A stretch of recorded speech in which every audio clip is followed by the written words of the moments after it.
Hi, I'm Grace Mays, and this is my innovative practical pedagogy assignment. So, starting with the periodisation cycle. Periodisation cycle in teaching involves planning learning over different phases to help students' overall development. So this includes a macro cycle, which is the long-term goal, the mesocycle, which is the mid-term more specific goal, and then the microcycle, which is the short-term day-to-day lesson planning. Planning in this way can help prevent students from overtraining and information overload. So Bomper and Half also state this, as it gives them a more steady progress over time and allows the teacher to adhere to more specific needs. So rather than being bombarded with loads of different strokes and information, if the students have a specific need within that mesocycle or microcycle, the teacher has more time to go over it and hopefully stick with them better. So this is the yearly overview, otherwise known as a macrocycle. So this is designed for development squad swimmers ages 10 to 16. So it's split into 6 categories, as you can see: front crawl, backstroke, breaststroke, butterfly, individual medley, and then into the competitive season. In this presentation specifically, we're going to be looking at the front crawl mesocycle. So a little bit more on macro mesocycles. A macrocycle allows for swimmers to gradually improve over time while dividing their training into stages, making sure nothing is missed out. So this, as mentioned, supports a steady growth and avoids burnout. So this is the front crawl mesocycle created. So this is split into 6 8-week blocks. So Swim England talk about how the development squads are essential for building a strong foundation in swimmers from this age into their later competitive swimming. So breaking up the strokes into different mesocycles allows the coach to be able to focus on specific needs of the swimmer and each different technique points in component of the stroke so that everything is covered to its full potential. So splitting it into different strokes allows for the whole content to be covered rather than missing little bits. This way, not only everything is covered, but like I said earlier, if the swimmers have any questions or any specific needs, they are able to adhere to them and make sure that they know what they're doing. So here's a closer look at the mesocycle. So the 3 circled are the microcycles that I'm going to be talking about. But before that, I'll just talk a little bit about the mesocycle. So each week has a different aim and objective. The aim of this, as you can see, so week 1 starts with basic front crawl development, and from there they'll progress each week, learning a new component or develop a new component, so that in the last week, which is week 8, they can do a full front crawl training session as if they would in the next stage of their swimming, so the competitive swimming. The idea of this is that each week they remember what they learned the previous week and add to it rather than just learning as they go. They're adding to what they've previously learned, so that they are continuously developing rather than remembering one thing and then forgetting about it and then moving on that way. This is why a mesocycle is really good, as they're just focusing on one stroke rather than, again, overloading the information so that all of the other strokes just kind of merge into one. So different technique points are sort of similar in swimming, so it's quite hard to pinpoint what's for what stroke, and they might get confused if it's not split out like this. So each week of the mesocycle is called a microcycle. So there's, as I said, 3 circled weeks here that I'm going to be going into a bit more detail with. This is the power in front crawl, the kick development, and lactate threshold. So this is essentially the lesson plan or the coaching plan that the children will be following, which we'll have a look at now. So each of my microcycles are split up into a warm-up, the main set, and a cool-down. The warm-up being 30 minutes, the main set being 40 minutes, and the cool-down being 20 minutes. This being an hour and a half total. Each microcycle will have goals and objectives so that the swimmers have something to aim towards. There will also be teaching points or coaching points that will be enforced throughout the session to make sure children understand what they're doing throughout, and if needed, constraints will also be applied to the swimmer. This might be if they're going above or below average, it can just help push the swimmer or help them with their confidence levels. So this is my first microcycle, which is on the power in front crawl. So in this session, they'll be focused on the power, but it can be anything from turns, starts, finishes, their general kick, their general arm pull. It's just the power of the stroke as a whole. So within this session, they'll be doing some, like I said, general front crawl, sprint swimming to focus on their power, and also a big focus on their turn drills in this particular session. So these are great as they are individual to the swimmer, so constraints can be applied if needed. I'll talk about this a little bit later on, but so the individual constraints will be, so for example, if they are, so for this they go from 5 meters to the flags and then they push off. If they're finding that too easy, they can either start further back, or if they're finding it harder, they can start further forward.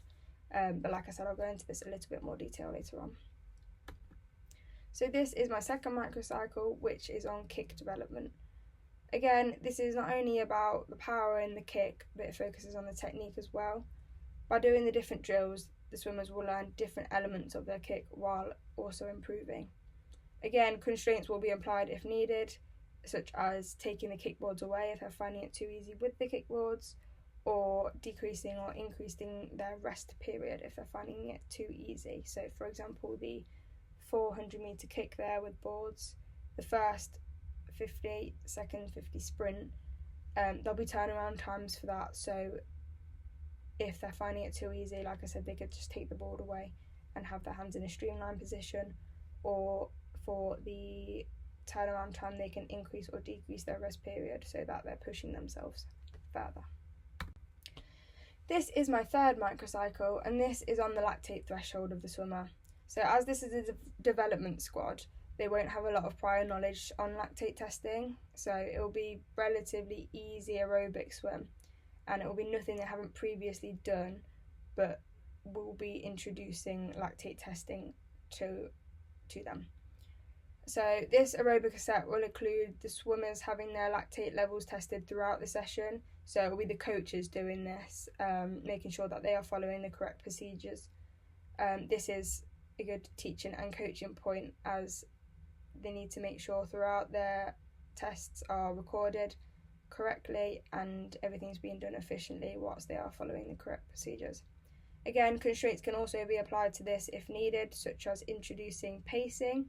So the swimmers hitting the same sort of time each 200 metres to make sure their pace is the same. This could be reflected in the lactate testing test results. Also decreasing and increasing the intensity or the rest periods. So a little bit more on lactate testing. Lactate testing is really beneficial for the developing swimmers. So by knowing the data, such as lactate, the swimmers are able to understand how their body is sort of working, and what rate they are pushing themselves to. So lactate testing can lead to better fitness levels and enhanced performance. So here's an example of a lactate testing table.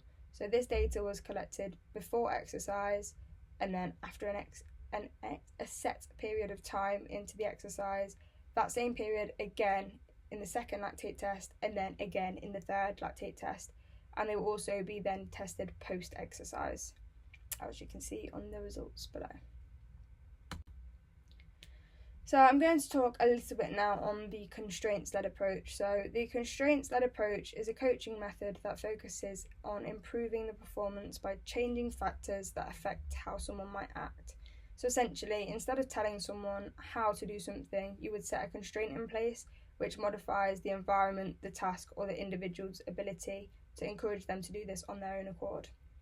As briefly mentioned, the constraints-led approach is split into 3 different constraints, this being an individual constraint, such as their decision-making, a task constraint, maybe such as the turnaround time of the swimmer, increasing or decreasing, and an environmental constraint. So in swimming, this could be if the pool is a short course pool or a long course pool, being 25 metres or 50 metres.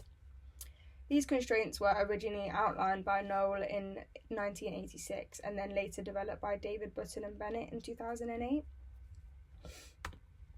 So drawing back to the front crawl mesocycle constraints, The main objective in this session was to develop the power of the swimmer, being the push off the wall, the power of the actual stroke, or the starts and finishes. In regards to if the students are hitting the time easily, or the distance required is really easy for them to hit, it may be that the coach decides to start them a little bit further back, allowing them to challenge themselves, or move them closer if they're struggling, like I previously mentioned. This would be classed as an individual constraint, as it is individual to each of the swimmer. This is really essential during the development stage, as it will improve the confidence levels, allowing students or the swimmers to adjust to different situations which they may take on later during their competitive swimming. This is a really good approach to take because as it's individual, it's not affecting any of the other swimmers' training session, so they can carry on with their own goals and objectives, whilst the students that may need a little bit of constraints applied can also do the same thing, and it can still run nice and smoothly. So during my 8-week mesocycle, a variety of teaching models and methods will be used, such as the progressive teaching model, whole part whole teaching, and task-based teaching. By breaking down the stroke into key components like body position, kicking, arm stroke, and breathing, each week focuses on a specific skill. This falls under the task-based teaching model. Swimmers after each week will receive feedback and will be able to reflect on their performance. This allows for any questions and gaps they may have, or for swimmers to be refined, ensuring for a clear progression in their swimming.